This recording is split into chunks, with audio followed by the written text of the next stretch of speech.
কিয়ামতের মাঠে ফিরে আসো। ওই দিন বাকিটা বুঝে যাবে আমি কার সামনে কার জমিনে দাঁড়িয়ে দিয়েছি। আল ইয়াউমা নাকতিমু আলা আফওয়াহিহিম, আমি কাল তোমাদের সবার ঝুপড়িওয়ালা কুরসিওয়ালা সবার জবানে আমি তালা লাগিয়ে দেব। নন ওয়ান ক্যান সে এনিথিং, কারো কিচ্ছু বলার হিম্মত থাকবে না। তালা লাগিয়ে দেব, তালা লাগিয়ে দেব, এখানে মোহর লাগিয়ে দেব। ওয়া তুকাল্লিমুনা আইদিহিম, তোমাদের হাত ওই দিন আমার সঙ্গে কথা বলবে। ওই যেমন ক্যাসেট এটা ওটা কথা বলে না, তো ওই দিন তোমাদের হাত আমার সঙ্গে কথা বলবে। এ হাত বলো তো আমার সঙ্গে। ওয়া তাশহাদু আরজুলুহুম, তোমাদের পা আমার সামনে দাঁড়িয়ে সাক্ষী দেবে। কি ব্যাপার? বিমা কানু ইয়াকসিবুন, যা যা তোমরা দুনিয়ায় করেছিলে।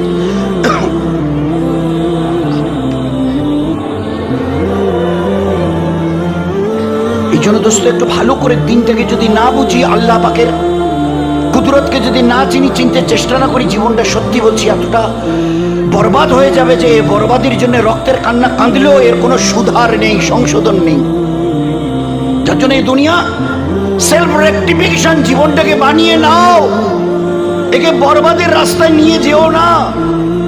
তো আল্লাহ কাল এক একটা অঙ্গকে জিজ্ঞাসা করবে, হাত অতুকাল্লিমুনা ওয়া তাশহাদু আরজুলুহুম, পা সাক্ষী দেবে। আমি জিজ্ঞাসা করব, ওই সময় ওই ব্যক্তি বলবে, এ হাত, এ তুই কি করছিস, এ তুই কি করছিস?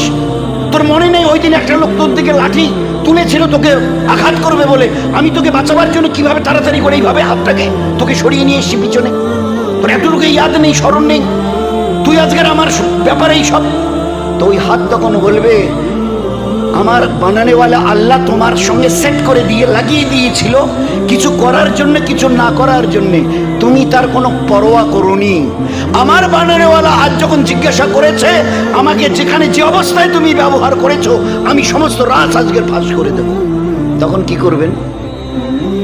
ওয়া তাশহাদু আরজুলুহুম, তোমাদের পা আমার সামনে দাঁড়িয়ে সাক্ষী দেবে, তোমাদের চোখ আমার সঙ্গে কথা বলবে, তোমাদের কান আমার সামনে দাঁড়িয়ে কথা সমস্ত ফাঁস করে দেবে।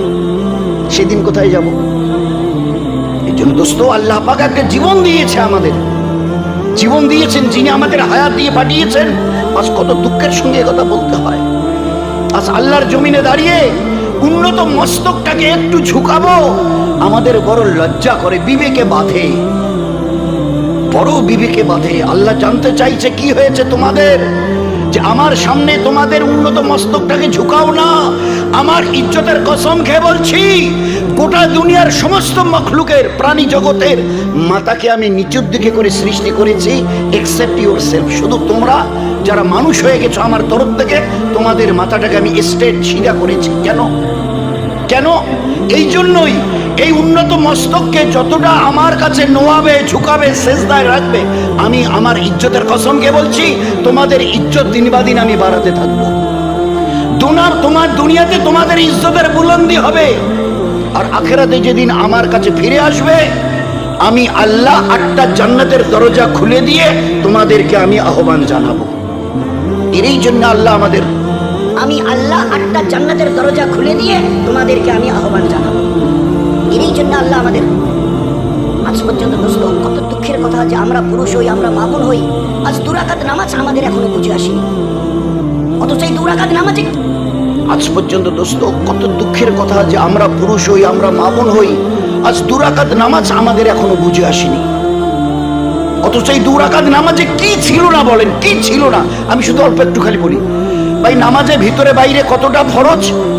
ওলামায়ে কেরাম বলেন যে 7-13টা, ওই যে আকাম আরকান 13টা। আচ্ছা, এই 13টার মধ্যে শরীর পাক, কাপড় পাক আছে কিনা? শরীর পাক, কাপড় পাক, জায়গা পাক। শরীর পাক তার মানে কোথাও যদি কোনো কিছু খারাপ জিনিস লাগে, কালি ঠালি, ভালো করে সাবান দিয়ে ধুয়ে নিলাম, বাইরেরটা চকচকা হলো, শরীরের বাইরেরটা চকচকা হলো, ভিতরে যদি হারাম মাল ঢোকে, তো শরীরকে পাক করার আসল প্রথম ফর্মুলা আল্লাহ পাক শুনিয়েছেন, ইয়া আইয়ুহাল্লাযীনা আমানু কুলু হালালান তাইয়্যিব। ও ঈমানওয়ালা, ও দুনিয়ার ঈমানওয়ালি, আমার হাবিবের উম্মত উম্মতিয়া, ভালো করে শুনে নাও, শরীরকে পাক করবার জন্য পাক জিনিস খেও।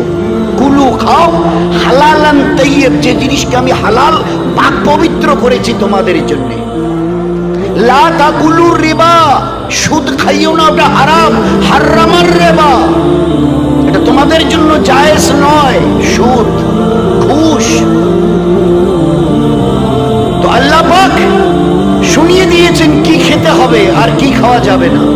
শরীরকে পাক রাখবার, শুধু শরীরের ময়লা দামি সাবান দিয়ে একদম 2-3 বার লাগিয়ে চকচকা করে নিলাম, দামি অলিভ লাগিয়ে দিলাম, অলিভ অয়েল বা আরো কিছু, যেটা বাইরেরটা পাক হলো, শরীরের ভিতরেরটা কি হবে বলুন? তো নামাজের জন্য 13টা ফরজের একটা, শরীরকে পাক করো, জাহির এবং বাতিন এই দুটো লাইনে পাক করো। হারাম মুখে দিও না। যা কিছু সৃষ্টি করেছে হালাল হিসাবে তার নাম ধরে, ইয়া আইয়ুহাল্লাযিনা আমানু, ও ঈমানওয়ালা ঈমানওয়ালি, আমি তোদের আল্লাহ বলছি, ভালো করে শোনো। কুলু খাও হালালান তাইয়্যিব, যা তোমাদের জন্য জায়েজ করা আছে, শরীরকে পাক করবার জন্য, পাক রাখার জন্য। নয়তো চুরি করে, ধোঁকা দিয়ে, বাটপারি করে, জুলুম করে, অন্যায় রাস্তা দিয়ে, যে কোনো অবৈধ রাস্তা, এক কথায় অবৈধ বহু রাস্তা আছে, জুলুম, ধোঁকা, মিথ্যা প্রবঞ্চনা, সুদ, ঘুষ। এর একটা লোকমা ইমামুল আম্বিয়া, আমাদের দয়ার নবী, এই উম্মতকে কতটা পাক ও পবিত্র জীবন দিয়েছেন চিন্তা করেন। একটা লোকমা যদি এখানে দাও জিবে, আর জিবের রাস্তা দিয়ে যদি ভিতরে যায়, আমি তোমার নবী বলছি, আজ থেকে 40 দিন নামাজ, রোজা, হজ, যাকাত, তাসবিহ, তেলাওয়াত, মাদ্রাসা, মসজিদ, এতিম, মিসকিন দেওয়া, যত পারো বিলাও। আমি ইমামুল আম্বিয়া তোমার নবী বলছি, 40 দিন তোমার কোনো ইবাদত আল্লাহর কাছে কবুল হবে না। ভাই কতটা এক থালা খানার বিনিময়ে, ভাই কতটুকু এক থালা খানা, এক লোকমা, এর রেজাল্ট, এর নতিজায় এ কত খতরনাক। হে আমার উম্মত, খবরদার, জুলুম থেকে বাঁচো, অন্যায় থেকে বাঁচো। হ্যাঁ, ওয়াল্লাহু লা ইয়াহদিল কওমাজ যালিমিন, জুলুম করিও না, আমি আল্লাহ বলছি, আমি তোমাকে হেদায়েত দেব না। জুলুম করেনেওয়ালাকে কখনো আল্লাহ হেদায়েত দেয় না। ওয়াল্লাহু লা ইউহিব্বুল ফাসাদ, আমার জমিনে ফাসাদ করিও না, বিশৃঙ্খলা, আমি আল্লাহ পছন্দ করি না। আল ফিতনাতু আশাদ্দু মিনাল কাতাল, ফিতনা করিও না আমার জমিনে, এই লোককে জবাই করার চাইতে বড় অন্যায়। জীবন কতটা পাক সাফ হতে হবে। তো শরীরকে পাক করো, হারাম মাল বর্জন করে, যত রাস্তা আছে, ধোঁকা, অন্যায়, জুলুম, সুদ, ঘুষ, এর থেকে শরীরকে পাক রাখার জন্য হালাল মাল আল্লাহ দিয়েছে, এ খাও, হারামে হাত দিও না। এক লোকমার বিনিময়ে 40 দিন কোন ইবাদত, মসজিদে মাদ্রাসায় 5 লাখ না নামাজ। আর মাল যদি হারাম, লোকমা যদি হারাম পেটে যায়, এই 5 লাখের কোনো বদলা নেই তোমার জন্য। লা ইয়াদখুলুল জান্নাত, লা ইয়াদখুলুল জান্নাত জিসমুন গুদিয়া বিল হারাম, যার শরীর হারাম মালের দ্বারা তৈরি হয়েছে, নবী বলছে কোনোদিন জান্নাতে যাবে না। তো শুধু 2 রাকাত নামাজকে ঠিক করবার জন্য শরীরটাকে শুধু একটা ফরজ, কি রকম হবে জীবনটা বলেন তো? জীবনটা কত পাক ও পবিত্র হবে, তাম দুনিয়ার মানুষ দেখবে আর চোখের তারা বানাবে। সত্যি সত্যি। আমাদের জজ সাহেব, কলকাতার জজ সাহেব আব্দুর রহিম চৌধুরী, ক্যালকাটা হাইকোর্টের ছিলেন, জজ ছিলেন, তারপরে এখান থেকে প্রমোশন হয়ে গেল এলাহাবাদ হাইকোর্টের চিফ জাস্টিস, প্রধান বিচারপতি, এলাহাবাদ হাইকোর্টের চিফ জাস্টিস। কুচবিহারে এসে, আসানসোল থেকে আমাদের একটা ইজতেমা ছিল সুটকাবাড়ি এসে গল্প আমাকে কেচ্চা শোনাচ্ছে, মুজিবুর ভাই তাড়াতাড়ি করে টিকিট কাটতে গিয়ে টিকিট কনফার্ম হয়নি, জেনারেল ডাব্বায় উঠে গেছি সাথীদের নিয়ে, আমরা 4 জন ছিলাম, 3 জন বয়স্ক। টিটি বেচারা এলো, বললাম যে স্যার একটু দেখেন তো যদি আমাদের একটু ব্যবস্থা, তো সবাই অল দেয়ার এজেড পার্সন, বয়স্ক সবাই, 70-75 বছর বয়স, একটু যদি। তো উনি বললেন যে ঠিক আছে আমি ব্যবস্থা করে দেবো, 200 করে লাগবে। তাই না স্যার একটু দেখেন না, একটু বয়স্ক লোক তো, তাও 200 টাকায় 100 থেকে 50 থেকে নামতে আমাকে বললো 10 টাকা করে দিন, আমি ব্যবস্থা করছি। তা আমাকে বলছে মুজিবুর ভাই আপনি বলুন, আমি জেনে শুনে অন্যায়টা কি করে করি, তো নাজায়েজ রাস্তা। জীবন কতটা তৈরি হয়েছে একটা বিং এ জজ অফ দ্য সুপ্রিম কোর্ট, তাও আবার এলাহাবাদ হাইকোর্টের বিং এ জজ অফ হাইকোর্ট, তিনি তখন এলাহাবাদ হাইকোর্টের চিফ প্রধান বিচারপতি। কিন্তু জীবনটাকে কি করে তৈরি করেছে বলুন তো?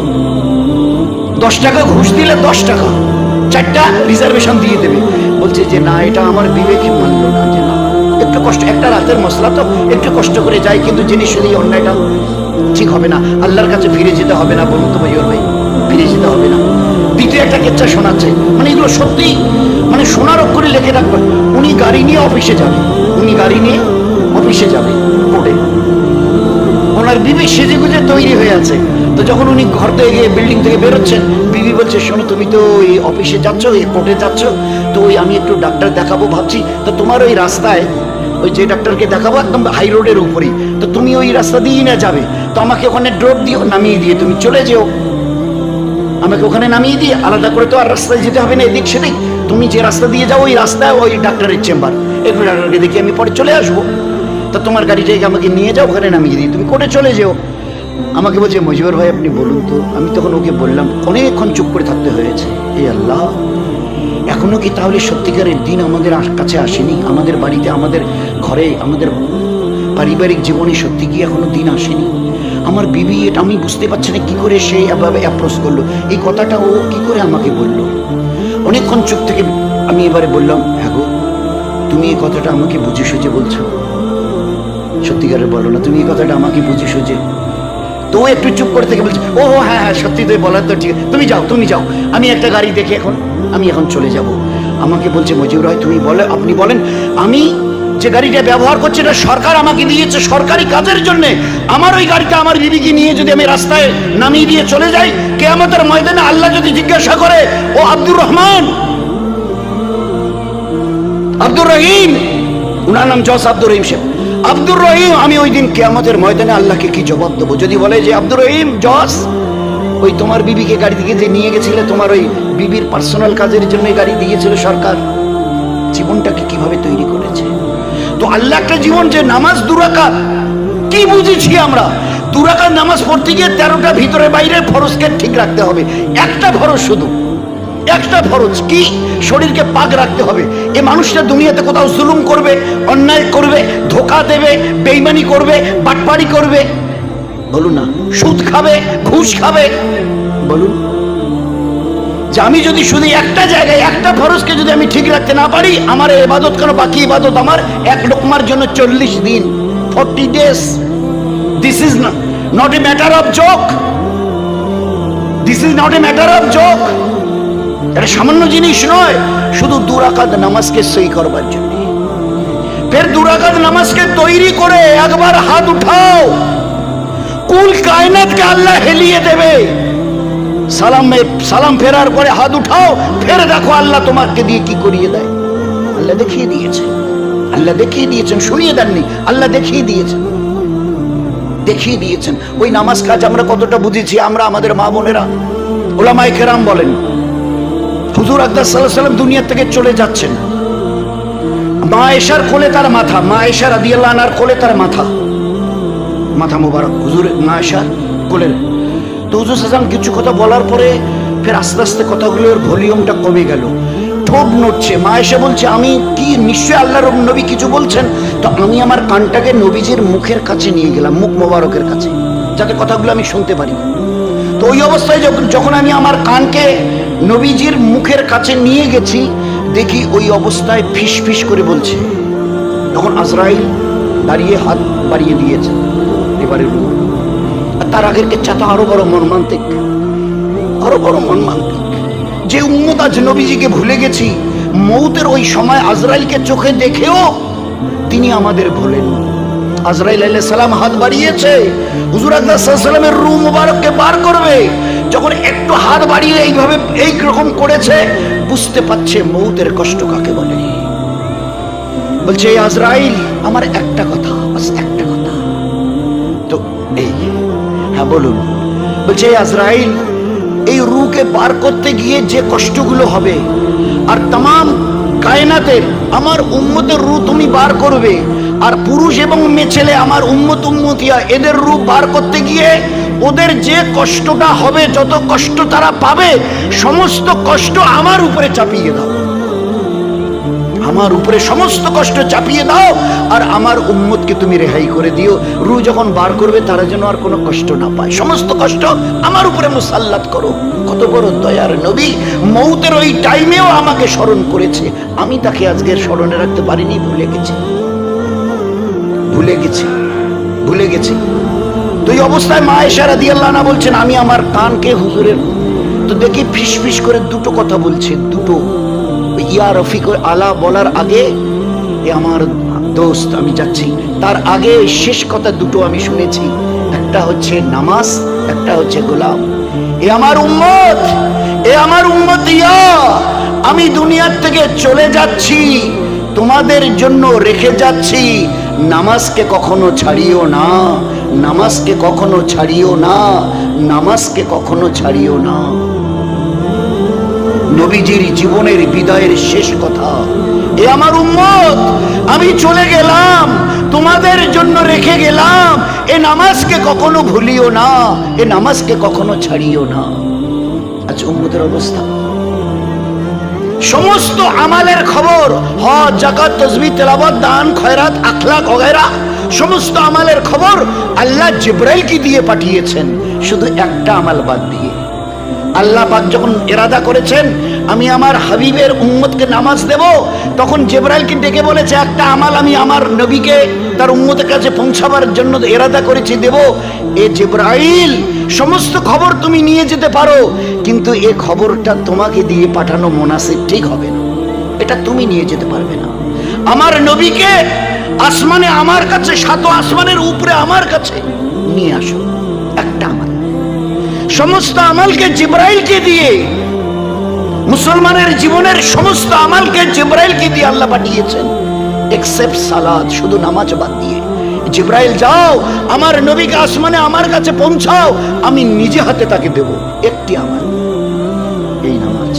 ওলামায়ে কেরাম বলছেন, স্বামী স্ত্রী মিলেছেন বলে হ্যাঁ, শরীর বলে নাপাক, এই অবস্থায় পানি তালাশ করছে দুজনে মিলে, পানি খুঁজতে খুঁজতে দেখে আর 3-4 মিনিট, 2-3 মিনিট দেরি করলে নামাজ কাজা হয়ে যাবে। শরীয়ত বলছে ওই অবস্থায় জমিন থেকে একটা মাটির শুকনো ঢেলা তোলো, তায়াম্মুম করে নাও, আর ওই অবস্থায় নামাজে দাঁড়াও, কবুল আল্লাহ করে নেবে, কিন্তু কাজা করার হুকুম নেই।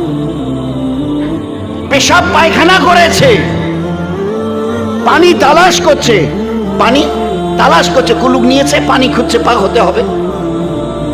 পেশাব পায়খানা পুরুষ হোক মেয়ে ছেলে হোক, করতে করতে দেখে আর একদম নামাজের শেষ সময় এসে গেছে, 2-3 মিনিট, আর যদি আর একটু দেরি করে পানি খুঁজতে গিয়ে তো নামাজ কাজা হবে।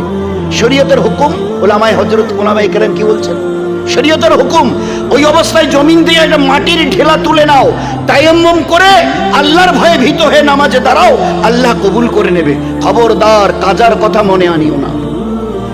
মা তার বাচ্চা প্রসব করছে, মায়ের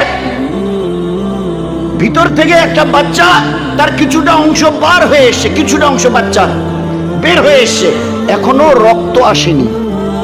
শরীয়ত বলছে ওই অবস্থায় মায়ের হাতে একটা মাটির ঢেলা দাও, আর তাকে বলো তায়াম্মুম করে নিয়ে, উনি তো শুয়ে আছেন, চোখের ইশারায় যেন নামাজ পড়ে নেয়, উনি যেন কাজা না করেন। নামাজ এত বড় দামি আমাল আল্লাহ দিয়েছিল, আসমান জমিনকে হেলিয়ে দিতে পারে। আমার আপনার 2 রাকাত নামাজ। মাকে বলো যে মা বাচ্চা প্রসব করছে, বাচ্চার কিছু অংশ বের হয়ে এসছে, এখনো খুন আসেনি, রক্ত আসেনি, এখনো তার জন্য নামাজ ফরজ। ওই অবস্থায় তায়াম্মুম করে নামাজ, অথচ সবাই জানি এ বজমার, আমরা আমাদের মা বোনেরা, নামাজ দাঁড়িয়ে পড়া ফরজ, নামাজের একটা ফরজ দাঁড়ানো। তবে আমি যে দাঁড়াতে পারি না, মাথাটা চক্কর দেয়, তবে বসে পড়ুন। তাহলে আমি যে বসে পড়তে পারি না, পুরো শরীর কাঁপে, তাহলে শুয়ে পড়ুন। তো আমি যে শুয়ে এবারে অন্তত পক্ষে আল্লাহু আকবার বলে হাতটা তো অন্তত এতটুকু তুলতে হবে নিয়ত বাঁধবার জন্যে, তা আমি যে হাত নড়াতেই পারি না। শরীয়তের হুকুম ওই অবস্থায় হাত তোমাকে তুলে নিয়ত বাঁধতে হবে না, চোখের ইশারায় তুমি নামাজ পড়ে দাও, আল্লাহ কবুল করে নেবে। হায় হায় হায়, সেই উম্মত আজ নামাজ থেকে খালি হয়ে আছে। নামাজের হাদিস, আসসালাতু মিরাজুল মুমিনিন, নামাজ হলো আমার হাবিবের উম্মত উম্মতিয়া পুরুষ মেয়ে ছেলেদের জন্য আল্লাহর সঙ্গে মোলাকাত। as-salatu মিরাজুল মুমিনিন, নামাজকে মেরাজ বলা হয়েছে কেন না, মেরাজের ওই রাতে আল্লাহ পাক নবীজিকে তার নিজের কাছে ডেকে নিয়েছিলেন সাক্ষাতের জন্য। তো আমাদের 2 রাকাত নামাজ আমাকে আল্লাহর সঙ্গে মিলিয়ে দেবে। হাদিসে পাকের মধ্যে এসে বান্দা বান্দিরা যখন জায়নামাজে দাঁড়িয়ে আল্লাহু আকবার বলার জন্য তৈরি হয়, আল্লাহ তখন ফেরেশতাকে বলে, এই ফেরেশতা, আমার এই বান্দার বান্দির মাঝখানে যে রহমতের পর্দাগুলো পড়ে আছে সব সরিয়ে দাও, আমি আর আমার বান্দার বান্দি আমরা এক হয়ে যাই। এ কত মামুলি কথা। আল্লাহ রাসূল বলছেন সাল্লাল্লাহু আলাইহি ওয়াসাল্লাম, এ আমার উম্মত শুনে নাও, তোমরা যখন সেজদায় যাও ভালো করে ইয়াদ রাখিও তোমাদের এই মাথা আল্লাহর রহমতের 2 পায়ের মাঝখানে পড়ে। আল্লাহ কত কাছে আসে বলো, কত কাছে থাকে, কত কাছে। হুজুর আকরাম সাল্লাল্লাহু আলাইহি ওয়াসাল্লাম জিহাদের ময়দানে দুশমনের সঙ্গে তলোয়ার নিয়ে মোকাবেলা হচ্ছে। আজকের মতো যে অ্যাটম ছোড়াছড়ি নেই, রকেট কামান ওসব, তো তলোয়ার দিয়ে লড়াই হচ্ছে দুশমনের সঙ্গে। আল্লাহর নবী ভাবলেন এই সময়ে নামাজের নিশ্চয়ই কোনো হুকুম আমাদের উপরে আল্লাহ পাক বর্তাবে না, কারণ দুশমনের সঙ্গে মোকাবেলা হচ্ছে সামনাসামনি, তো নিশ্চয়ই এই সময় নামাজের ব্যাপারে আল্লাহ ছাড় দেবে। আল্লাহর নবী মনে মনে এরকম ভাবছেন, সঙ্গে সঙ্গে জিবরাইল এসে হাজির, সালাম দিয়ে বলছে, ও আল্লাহর পেয়ারা রাসূল শুনে নিন, আপনি যা ভাবছেন আল্লাহ আপনার দিলের খবর আল্লাহ শুনেছেন, দেখেছেন। আপনি ভাবছেন এইরকম দুশমনের মোকাবেলায় তলোয়ার নিয়ে সামনাসামনি যখন মোকাবেলা হচ্ছে এই অবস্থা, হয়তো আজকের জন্য ছাড় পাবো। এই আল্লাহর পেয়ারা নবী, আল্লাহ পাকের তরফ থেকে হুকুম এসে এই আপনি 2 রাকাতের নিয়ত বাঁধুন, ইমাম হয়ে আপনি 2 রাকাতের নিয়ত বাঁধুন, আর আপনার যে সাহাবারা এখানে আমার সব আপনার সাথে আছে এদেরকে 2 ভাগ করুন, মনে করেন 100, তো 50-50 2 ভাগ। 50কে বলুন তোমরা তলোয়ার নিয়ে যুদ্ধকে ঠেকাও, আর এই বাকি 50কে বলো তোমরা তলোয়ার রেখে আমার পিছনে 1 রাকাতের নিয়ত করো। 1 রাকাত পুরো করার পরে যখন আমি 2য় রাকাতে উঠবো, তোমরা তাড়াতাড়ি গিয়ে তলোয়ার তুলে ধরবে, আর বাকি যে 50 জন রয়ে গেল ওরা এসে আমার পিছনে বাকি ওরা 1 রাকাত পড়বে, কিন্তু মাপ নেই। এ কথা ভাবিও না যে আজকের এইরকম অবস্থায় আল্লাহ তোমাদের ছাড় দেবে। তো আল্লাহ পাক জিহাদের ময়দানে নবীকে 2 রাকাত আর উম্মতকে 1 রাকাত পড়িও আদায় করে নিয়েছেন, ছাড় দেয়নি। সেই উম্মত আছে দোস্ত, আপনি আমি আমরা কতটা আরামে দিন রাত কাটাচ্ছি, একটাবার ভাবি না আমার এই মাথাটা যখন ওই সেজদায় যাবে, আমার মাওলা 7 আসমান জমিনের খালিকার মালিক, তার রহমতের 2 পায়ের মাঝখানে আমার এই সেজদা পড়বে। ফের সেজদা থেকে মাথা তোলার পরে আমি যখন সালাম ফিরিয়ে বলবো আল্লাহ, তো আল্লাহ বলবে আমার বান্দা বান্দি কি চাস বল, দেবার জন্য আমি আল্লাহ তৈরি হয়ে আছি। হর জরুরতকে আল্লাহ আমাদের পূরণ করবে, জিন্দেগি আমাদের বনবে যদি 2 রাকাত নামাজকে বুঝতে শিখি। চেষ্টা করবো ভাই ইনশাআল্লাহ, সবাই মিলে চেষ্টা করবো ভাই ইনশাআল্লাহ। হ্যাঁ, এই জন্য আমি খুব আমারও জন্য খুব করে দোয়া করবেন। আল্লাহ হায়াত দিয়েছে, জীবনটাকে বানিয়ে নিয়ে আমার কাছে চলে আসিও। খবরদার, কাটাবার জন্য জীবন নয়, কাটাবার জন্য লাখো জানোয়ার। আর যদি একটু আল্লাহ পাকের কটা দিন আর দুনিয়ার স্বপ্নের মতো কেটে যাবে, আজকের যদি একটু ফরমা বরদারি করে দুনিয়া থেকে আল্লাহর হুকুম মেনে চলে যাই, গোটা দুনিয়াকে আল্লাহ আমাদের গোলাম বানিয়ে দেবে। আর আল্লাহর হুকুমকে যদি ছেড়ে দেই, খোদার কসম গোটা দুনিয়ার গোলামি করতে আমাদের জীবন যাবে। So at this moment, we have to decide. We have to decide between these 2 ways, this and that. 2টো রাস্তা আজকের আপনাকে আমাকে সিদ্ধান্ত নিতে হবে আজকের এইখানে, যে কোন রাস্তা ইখতিয়ার করব। এক আল্লাহর গোলামি করে গোটা দুনিয়াকে আমাদের তাবে করে রাখবো, অথবা এক আল্লাহর গোলামি ছেড়ে দিয়ে গোটা দুনিয়ার গোলাম হয়ে থাকবো। এই জন্য জীবন আল্লাহ ধন্য করবে।